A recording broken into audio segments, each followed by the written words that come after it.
Bring them on, ladies and gentlemen.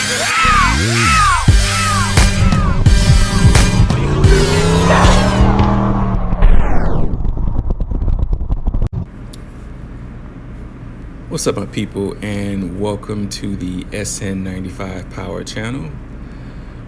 This channel is all about Sn95 Mustangs, and that will include my own personal Sn95 Mustang. Today we're going to talk about 5 things that you should not buy used. You know, it's tempting to buy something secondhand to save money. And most cases you'll be fine, but I'm going to tell you the 5 things that you should not buy secondhand. Let me repeat. Do not buy these secondhand. Number 1 on the list, cylinder heads. You might have heard me say this before, but bad heads are dumped all the time on the secondhand market. Unfortunately, some people are not honest with the condition of these heads. You do have cases where some people do outgrow heads, but I don't want to say all the time, but you do have the bad apples that just dump bad heads on the market. And here's the thing, with cylinder heads, it's hard to just tell if a set of heads are bad by just looking at them. Either you're going to find out when you install them, or you're going to take them to the machine shop and they're going to tell you you have a paperweight. Now, you know, that's worst case scenario, but, you know, you end up taking it to the machine shop and they'll tell you you need to dump more money into these heads before you can put them on. So unless you're buying them from a trusted person, I wouldn't buy cylinder heads used. Now, currently, the heads that I have are GT40X heads that I did purchase off of eBay, but the seller was upfront about the issue that they had. And, you know, speaking of things that I've bought used for engine build, when I was building my Eden Swap 4-valve, I bought a set of connecting rods from a guy used. This was a cash deal, and yeah, they're cheap China rods, and I know that's a discussion for another time, but let me tell you what happened to the connecting rods.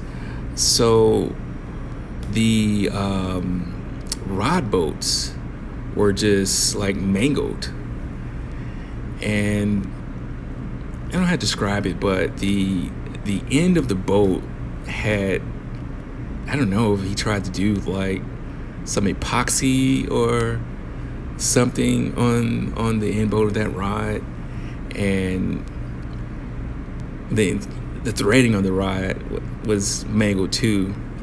So the problem with that was I tried to buy a single rod from the manufacturer, but the manufacturer did some updates to the rod and the weight was different of the rod.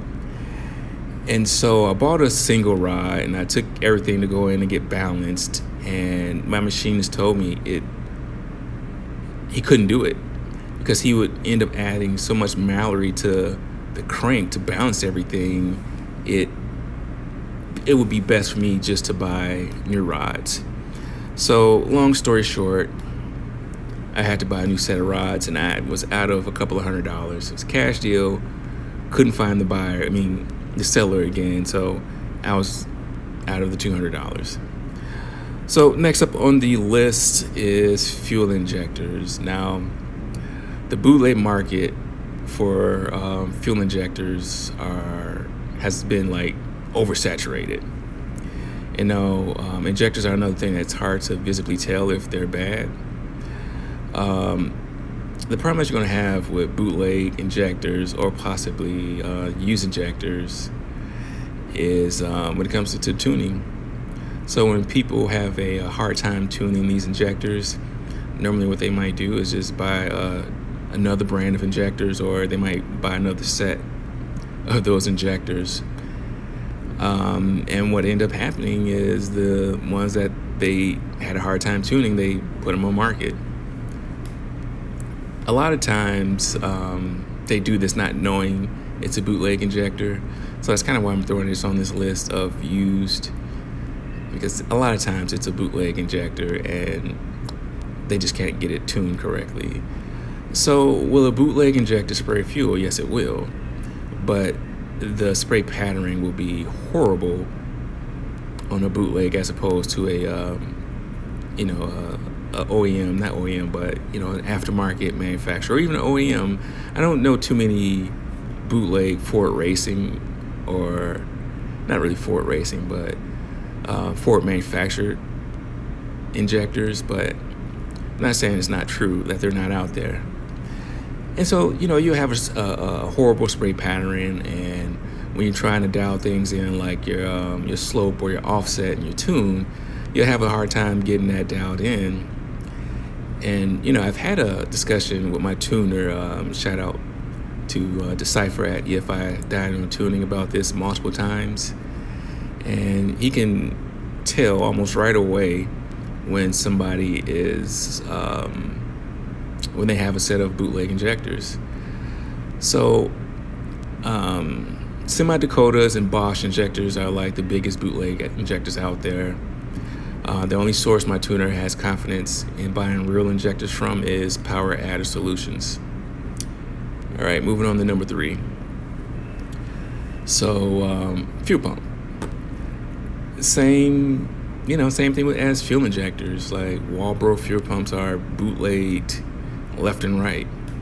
And for the price of a new Walbro fuel pump, it's not worth buying them secondhand. And same thing with fuel injectors. Like the only real good source that I can trust that I'll buy a genuine Walbro fuel pump is from Power Adder Solutions.